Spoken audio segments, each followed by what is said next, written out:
Right, I'll try to speak into the microphone so that everyone is able to hear me also via the live stream. So, hey, good afternoon, everyone. A warm welcome to this afternoon's breakout session on meaningful discussions with BI. And also a warm welcome to everyone joining us via the live stream. So, today I have the pleasure of sharing the stage with Oskari from Castrén and Snellman.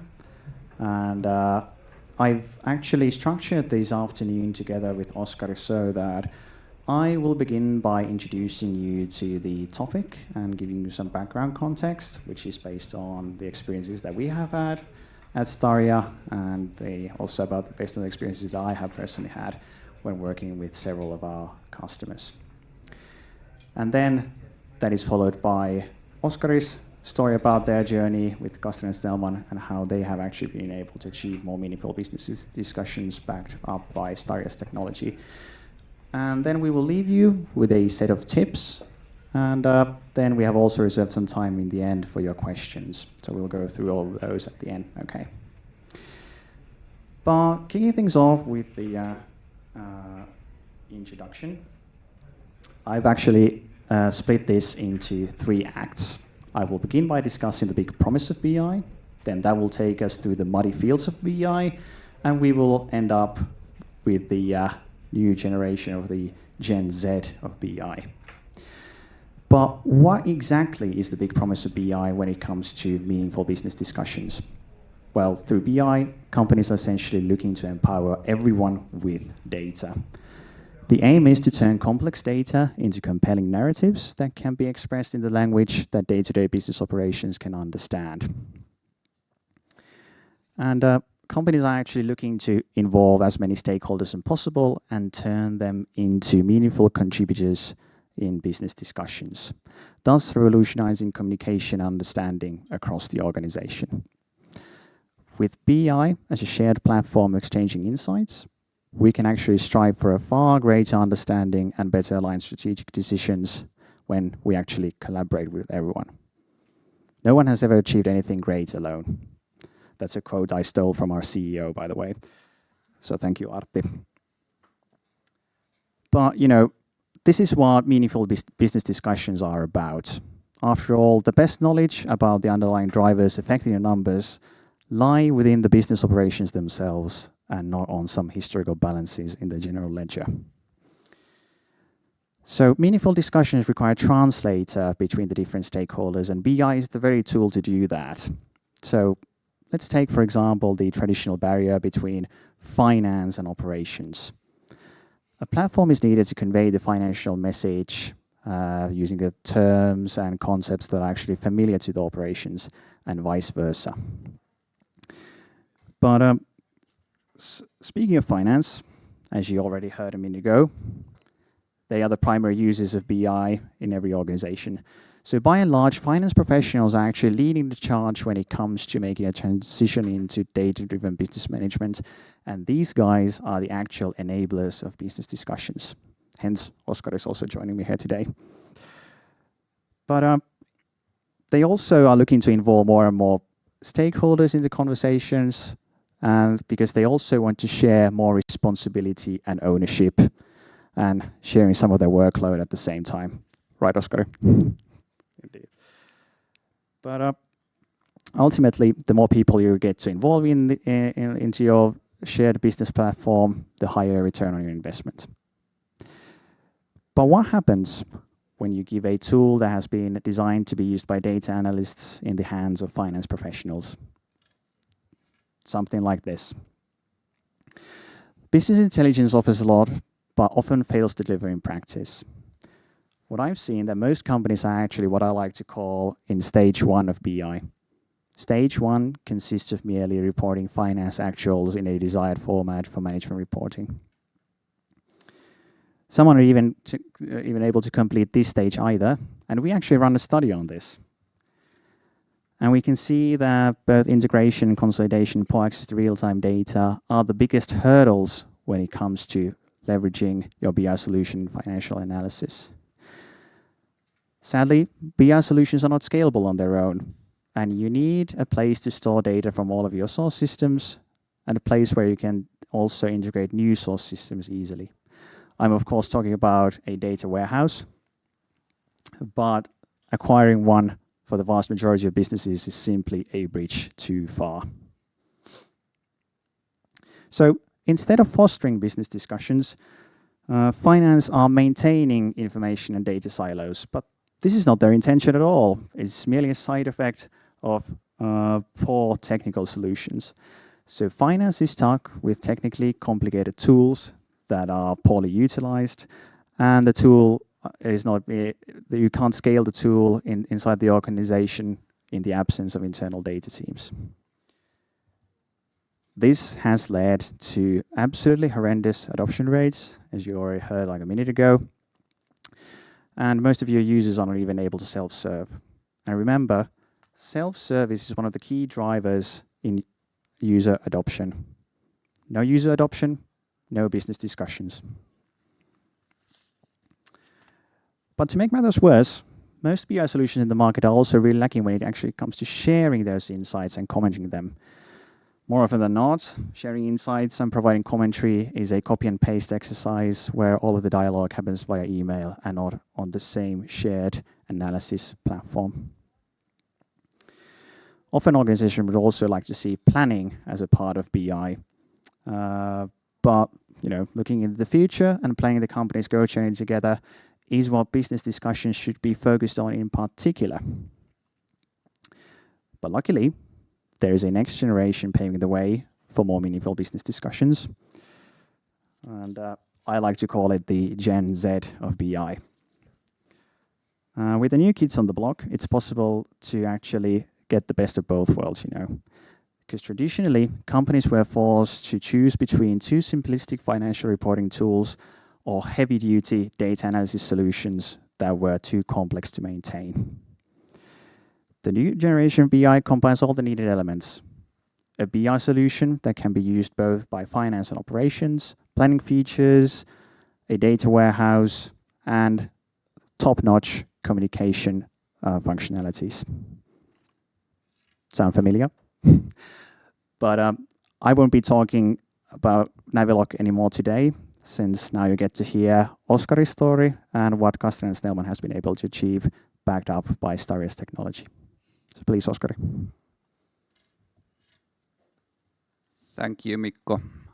Before I start, let's go back in time to travel there when we were children.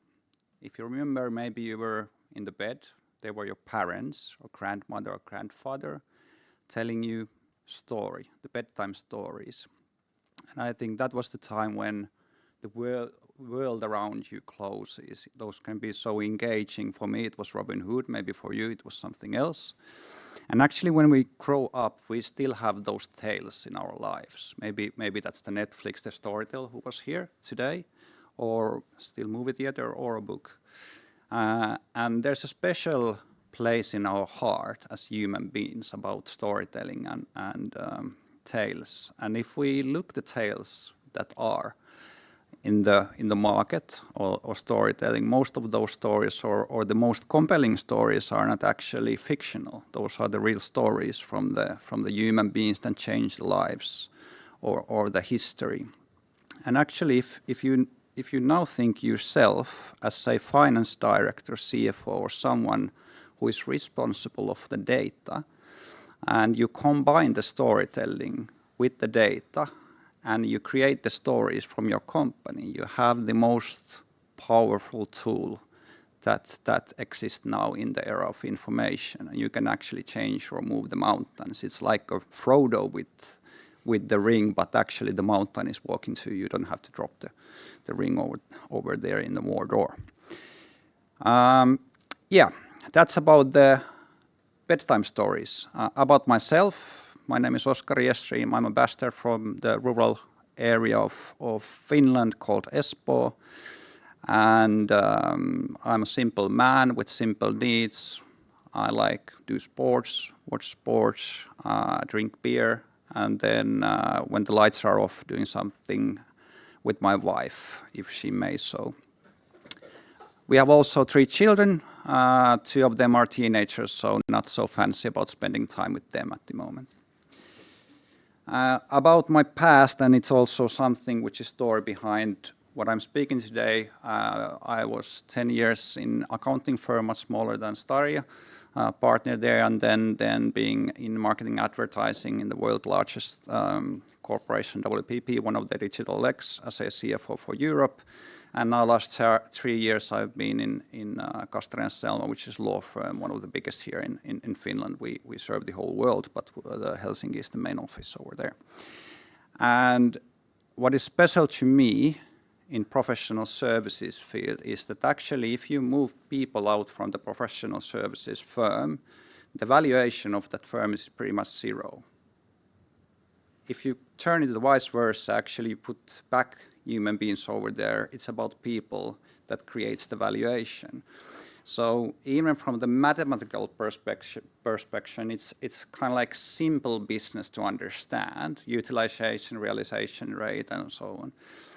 But the complexity comes about the human being. So how the algorithm works with human, and especially how the algorithm works when you combine the humans for the teams, and how to get best out of those teams. And that's an algorithm I can't, figure out. Even I'm dying at some point, but that's hopefully I'm better at every time we go forward. About the company itself, Castrén Snellman, full service law firm, a little bit over 300 employees, a little bit more than half are women, approximately 70 million last year in terms of turnover. And I think from the culture-wise, we've been pretty good engaging people, especially the younger ones, but also the older ones who stay in the firm quite many years. When we talk about full service agency or full service law firm, there are a lot of different kind of angles about the industries or services. Traditionally, if you build a large law firm, the M&A and disputes are the kind of like the biggest ones that you serve your clients, and then there are a lot of kind of services connected to those ones, and also separated services as employment law. Just to highlight what kind of activities you can have in law firm. I think if you follow any of the law firms in the market, what they post, there are a lot of those shiny news about M&A, IPOs, and so on. But also something which is related to politics, and politics sometimes hit the fan. So the invasion in Ukraine is for example, unfortunate occasion where we have been delivered value to our clients, and there's been a lot of these kind of like sales of the Russian operations and also disputes. There's a special case in Gasum, so 1 billion litigation case against Gazprom. And I think I hate the word purpose. It's so overused. But when you go to the office and you think what kind of things you do in a law firm, that's very connected actually the whole society. So full frame of different kind of disputes, M&A, IPOs, and cases that actually modify the whole society. Then, to the first case, not a best sales speech, but I would say that if there's some technology in the market, it's not giving you any kind of competitive advantage. However, the way you use it, the way you communicate and drive your business with the BI solution and the data what you have can give you competitive advantage. So we are focusing on the latter one rather than the BI solution itself today. For the first case, I think it's a challenge. It's a puzzle. So you can also think what you would do in this case. And I use this kind of formation, football formation. I think 15 years back, I started a thing as finance organization compared with football team. I would say that in the bottom there's a goalkeeper which I call solutions. So in the football, of course, those those can be the things that you don't see them, but especially you see them when they are not bringing you the value, or there's like a fatal mistake in a solution. So same in the football, that if the goalkeeper makes a mistake, you probably lose the game. So that's the important piece of the finance team, even it's not a member. Defense, it's something which I call the very basics. Well, traditionally, at least, most of the information is gathered. So the billings, purchase ledger, payrolls, and those kind of things. In the midfield, it's compared as accounting. So you actually gather the information, and then you look it's valid. And then the attack is a function of controllers and CFOs. So using a lot of that information from the midfield and defense to actually make proper decisions, and to actually win in this football match. It's a lot about pace, how fast actually you can deliver the ball from the defense to forwards. And then second, those balls need to be reliable, to actually make a right judgment when you're making a call, what kind of decision you should make in your management or board of directors. So I used that in the first case. That was the strategy part. So the challenges. This was 2020, the day when I arrived, and then I looked the situation over there. And I would say that looking the forward, so the players in attack, basically the CFO was in a risk actually to go to the burnout, or then underperforming if you just want to continue your work-life balance. Midfielders, so the accounting part was in short hands, but was pretty reliable. The risks are mainly coming from the technology part, not actually the accounting part.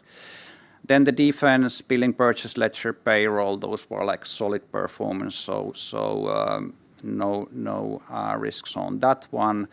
And then the goalkeepers, I usually say that the company, Castrén, Snellman, is 135 years old, and the solutions are probably a little bit older when I arrived. So that was, of course, something that raised the eyebrows.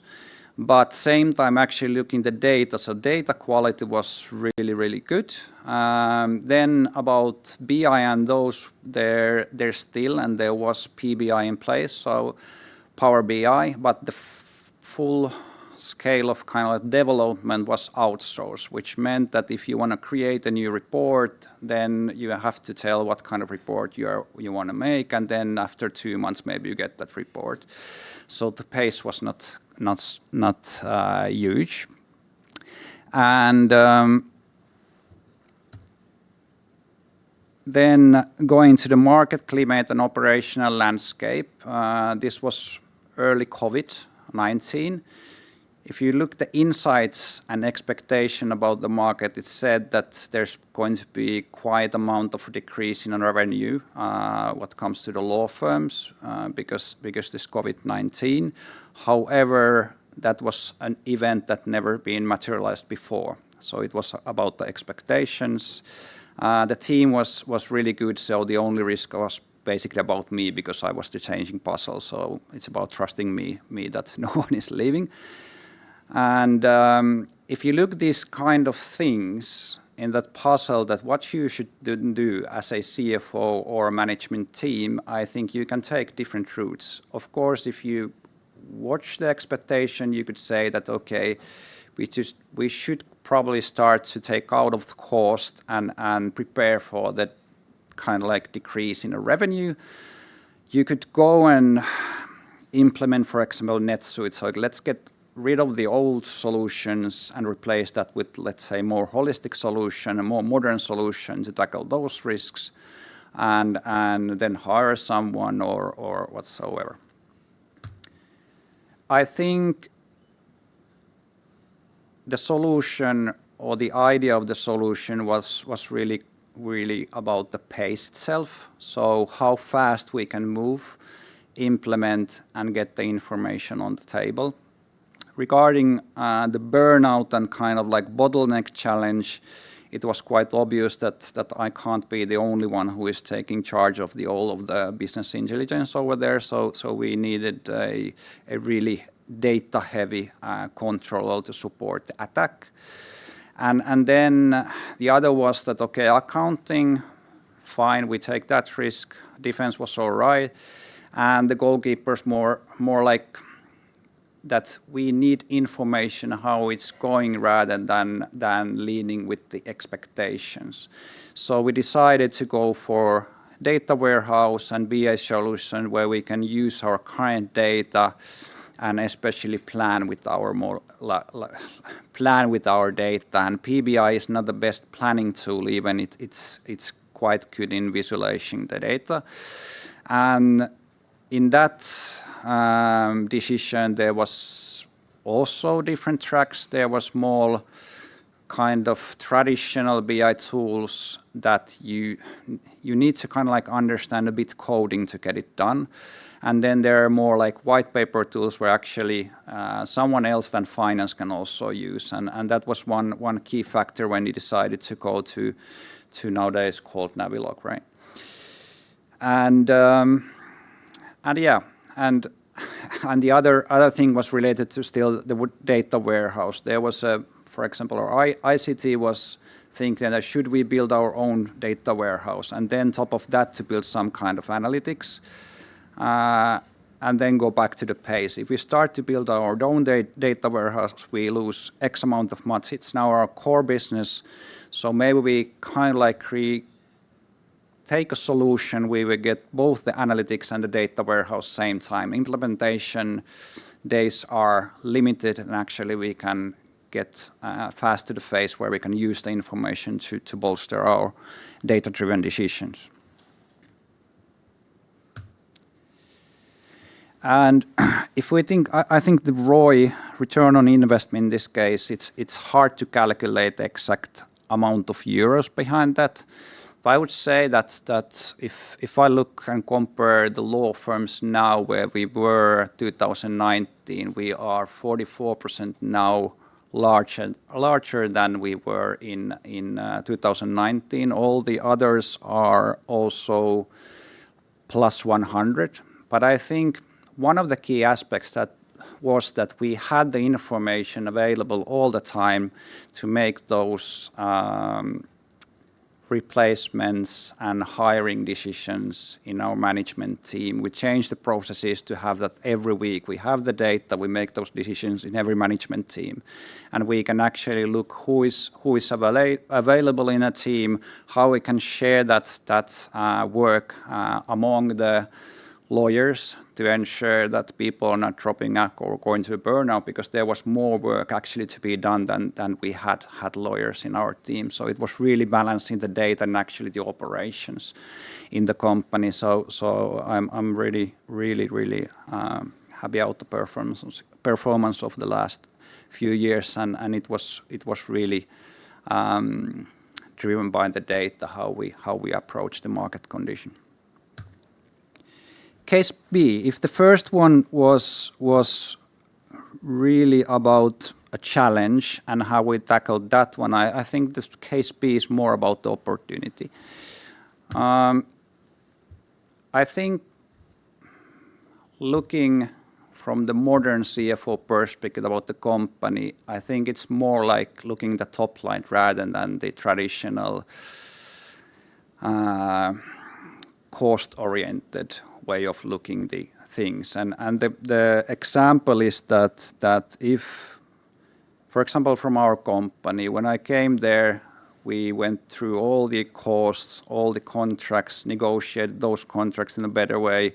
I think the end amount was something around 70K doing that one, which is 70K for bottom line without making any negative impact to a value.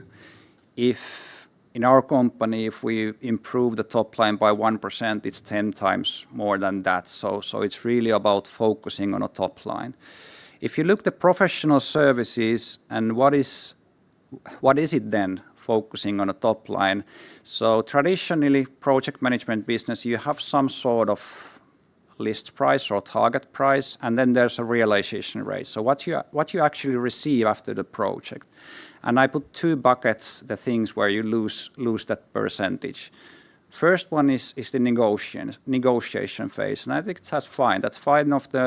That's kind of like key part of the negotiation, that you find a good price your client and yourself. There's the volume, there's the complexity of the works, and so on. The other bucket, I think, is even more interesting, and actually what happens after the agreement. So are all the hours and work done for the client something that you can say it's creating value to your clients? And do you then make end discounts, or do you just make a non-billable work actually when you're doing the project? And having all the data, it's one of the things, but I would say the second thing is how you actually make then actionable insights. And I don't know you, but I've seen many cases that you're in the finance, you have that data, and you look your company and you look, okay, these are the cases that doesn't make point, or you should do this and this and this, and you talk with your finance professional that this is how we should change the things.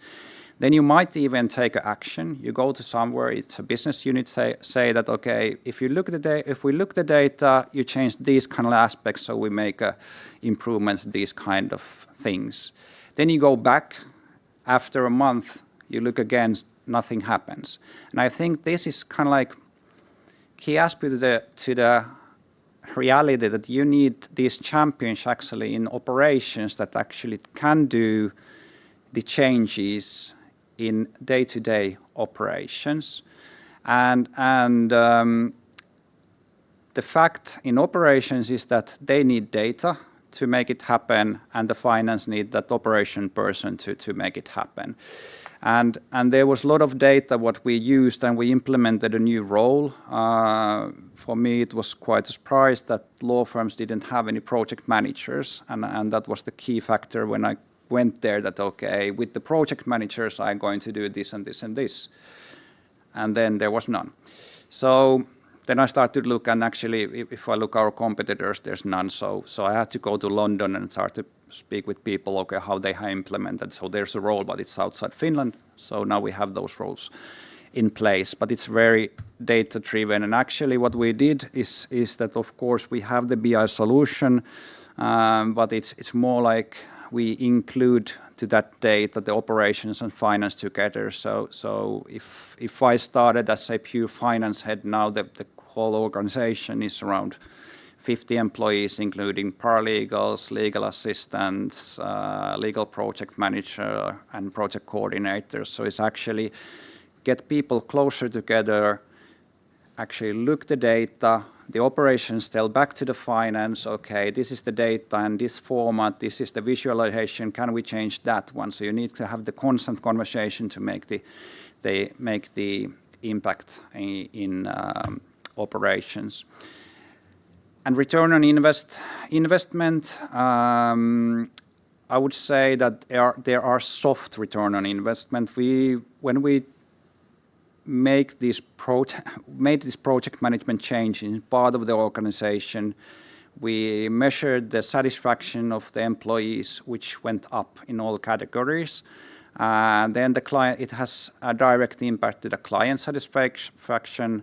And also, if I look the actual numbers, so if I compare the areas where we have more data-driven way of doing the project management compared to the rest of the organization where we are scaling the operations, the development have been approximately 4 times faster, which means a 6-digit number if I compare that to the top line effect. That's about me and my cases. So now it's part of the interactive. No, it's not part of the interactive session. Yeah, we thought we'd leave you with a handful of tips. Yeah. Yeah. Yeah. So let me start about soft skills are important. I think this is very good tip. You probably saw what we did in Castrén Snellman. I think there's a lot of technology and a lot of data in place. if the technology is there, it's about implementing those, but it's really about the communicating and using the data in your organization. It's not only finance who is using it, it should be the whole organization and using empathy when you're using the data. Don't use as cold numbers. The second was a storytelling, which was the beginning about the bedtime story, but there are a lot of stories to be told from the organization. And actually, when you start to implement something, new way of working, think about your KPIs. Think about, okay, these are the KPIs we want to improve. Follow what's the improvement of those KPIs and do that storytelling during the implementation. Measure it and tell everyone. Because when you tell and you go through that conversation, actually create more engagement. Actually, you can then scale the whole adoption rate in your BI solution. Yeah, and the last two tips are both related to user adoption, essentially. So much like with people, the first impressions always matter when you are launching a new tool internally, right? So essentially, again, only one shot to impress them. And if they feel disappointed, it's really hard to actually reconvince the users to log on to the platform and actually utilize it to actually empower these people. This brings us to the matter of fostering champions. It really pays off to actually start off with a handful of key individuals who spread the joy and message of BI and the meaning of meaningful business discussions within your organization. And that could really inspire other users to actually also start requesting additional functionalities and features that could be implemented, new data sources. And that way you start gradually gaining more and more adoption. And also remember, there's really no point of having a solution in place if no one is using it. Have the courage to question the capabilities of your existing solution, or you don't need. I'm not saying that you need to get rid of it entirely, but it might pay off to actually have multiple systems in place that can actually complement each other. But you've seen with Navilog, for example, we fill our own space in the market, mainly serving both finance and business professionals. But I'm not saying that you wouldn't be able to get like more is more, essentially. But we want to leave you with this final thought, and we encourage every one of you to boldly go towards more meaningful discussions.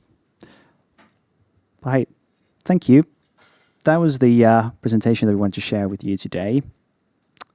And now it's a good time to start going through your questions. We can start with the live attendees and then we can move on to stream if that's okay. We need to repeat the questions to the microphone, otherwise they can't hear us. Yeah, that's a good point.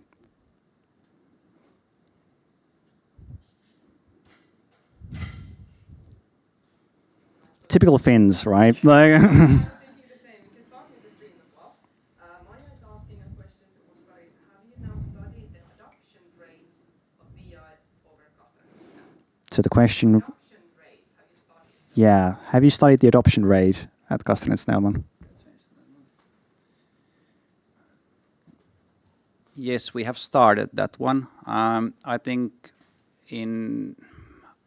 that's really good metric. We talked actually that with Mikko, and that's one of the key metrics where we want to improve, and we are improving all the time. But I think adoption rate is one metric. I would focus probably first the return on investment. So what are the areas and users actually that can bring most value? And then in the long term especially, or mid-term, you then focus on the adoption rate. So yes, but I think it's not the main thing about the solution itself. Should I continue with the stream or some questions from this session? Go ahead with the stream. Yeah. Another one, Oskari, for you as well, of course. What has been the biggest growth challenge for your company? Does that mean as a company or regarding the BI solution? Doesn't say. It just says what has been the biggest growth challenge for the company. So I think you can choose. So the question was it was broad question, so that let me some kind of decision making regarding what I want to answer. I would say coming from marketing and advertising, where people are really happy to change or make changes. There are a lot of top of the trends and so on, and changing the law firms. And I think this is, I'm not talking about only now Castrén and Snellman, but I think doing change management in law firm, that's a real challenge. You need much more than data to make it happen. And there's specific reasons for that one, but I think it's especially now there are AI. You can see that the cases that I showed regarding the invasion in Ukraine, the premium type of the work, the AI is not replacing lawyers. AI will replace many of the tasks lawyers are doing. So law firms need to change with a pace, and if the change management is not in place, then there's a risk that some of the other companies have better future ahead. So I think that's probably the biggest thing I think every day, how to then drive change management and how we can stay relevant to our clients and how we can beat the market every day and every year.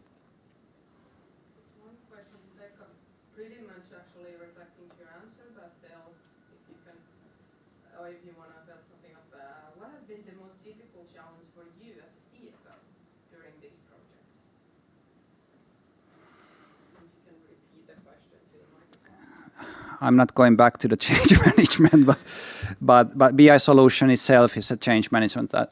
I think it's more about change management than the technology.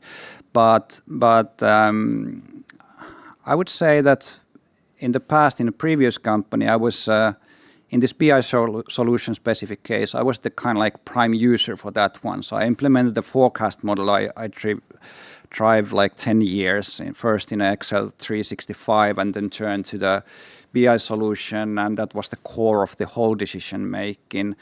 Now in the company, I have a brilliant controller, but much better in data than I am. I'm a much broader person, but actually you need to, in a personal level, you need to kind of like give responsibility, but at the same time you're thinking when you give the responsibility, do I know enough about different things? So I think that's on a personal level. Some of the challenge, what are the then things that you need to keep yourself? What are the things you need to give for someone? What are the new roles that actually can be implemented in the organization to create value? It's really about prioritizing, and then what's your role and how you can yourself bring value to the company and shareholders.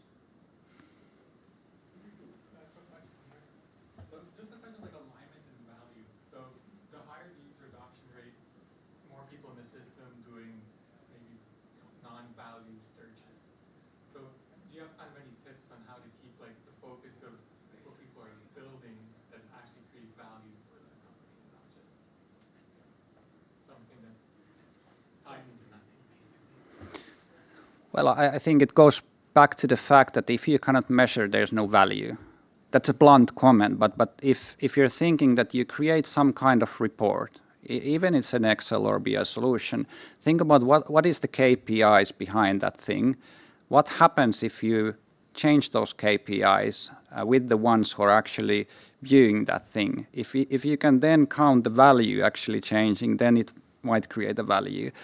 I think that's one of the reasons why if you just want to focus only on adoption rate, it might be vice versa. If you create nice to have reports, you just give more money to actually to Staria with the subscriptions without creating create the value.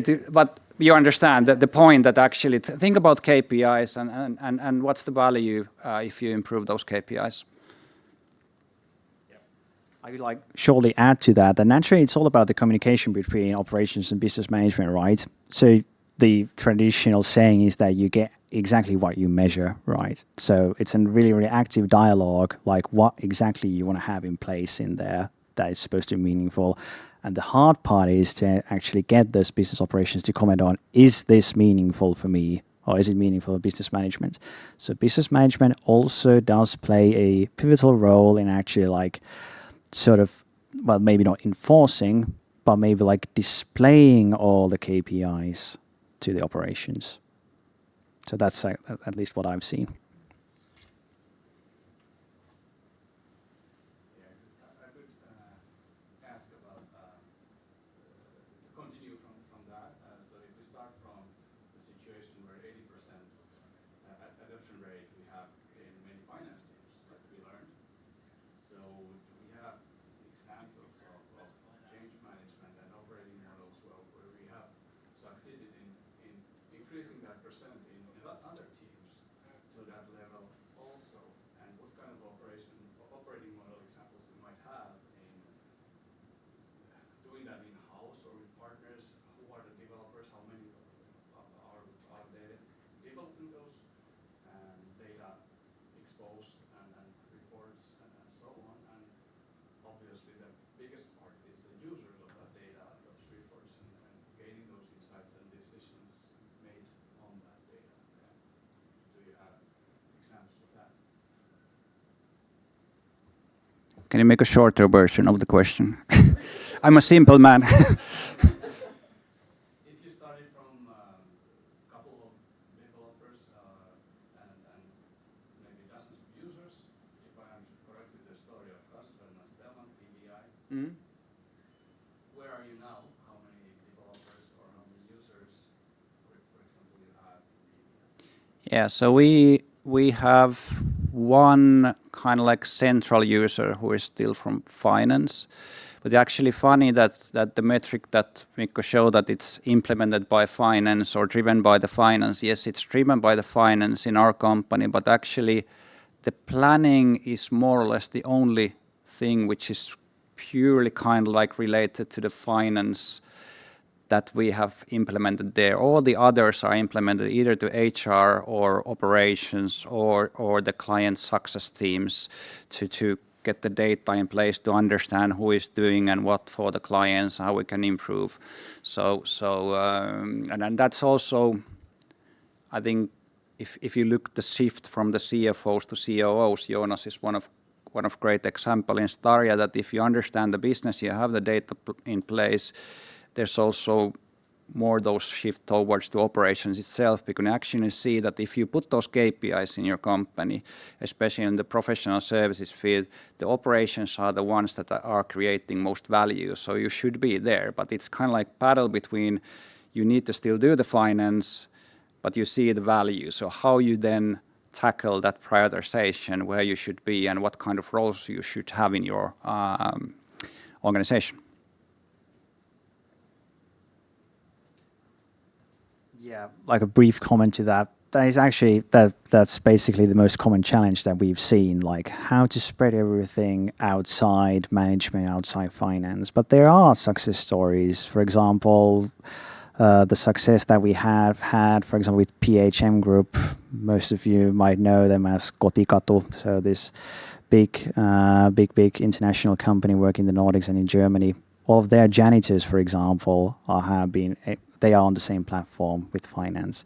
So that is probably one of the greatest success stories that I witnessed personally. So we can actually use that as a benchmark. Take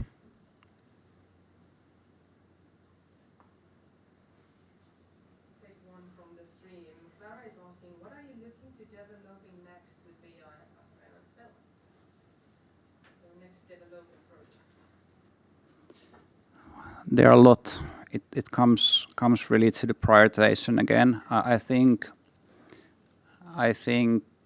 the larger one is really related to resourcing, where we see a lot of value. It's related to the cost. It's related to satisfaction. So we have those roles in place. So there's also the kind of like idea and a white paper how to do it. But that's one big part. Then the second one is to get pace in the kind of like pricing and the client success to use the data models from the existing clients to understand better and make it even faster than it's today to make those ones. But it's really to people and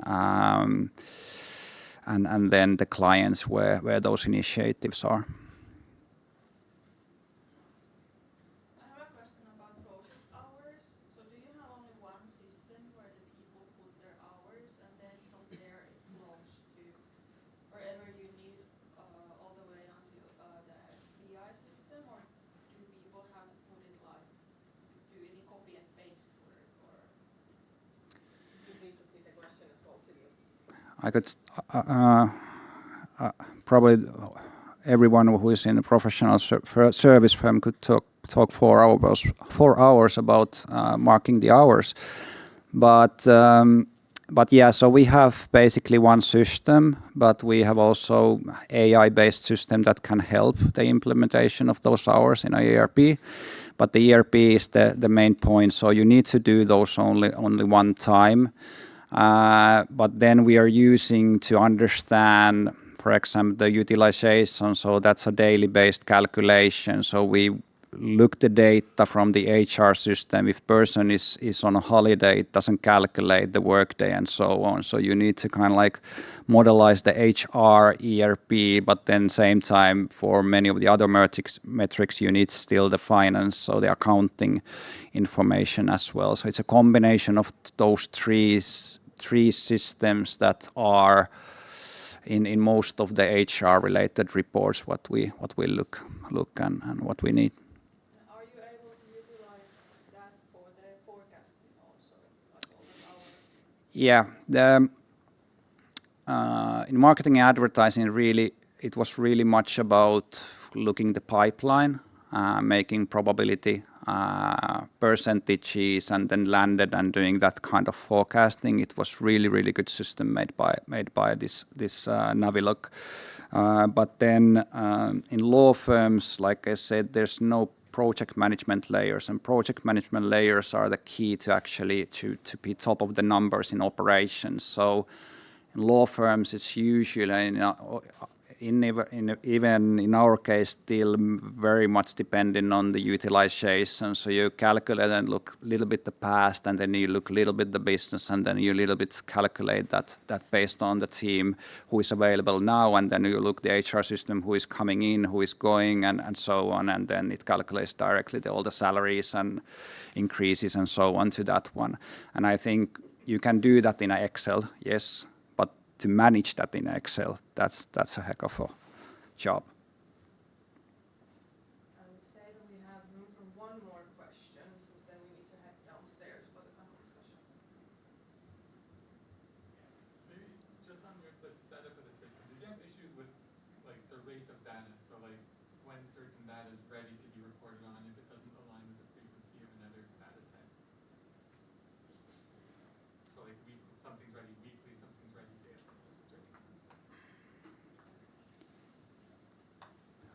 Give an example for the simple man. So let's say like time hours are, let's say weekly for like a law firm, but then say something else only comes in 2 weeks, but you want to report on a weekly. Yeah, so we have different set of kind of like rules when you should put, for example, the hours in. We follow and we report for all the relevant parties, kind of that lag in that one. So it kind of calculates when the work is actually done and when it's reported. We also follow the improvements. So where we put the data in place, that the team decides to do something about it, we can follow actually what are the improvements in there. One of the early things I created was actually the thing that it directly report. The system read our database, and if there's someone who has not put hour, but based on the HR system, the person should be working, it create me email from my email and send that based on a database.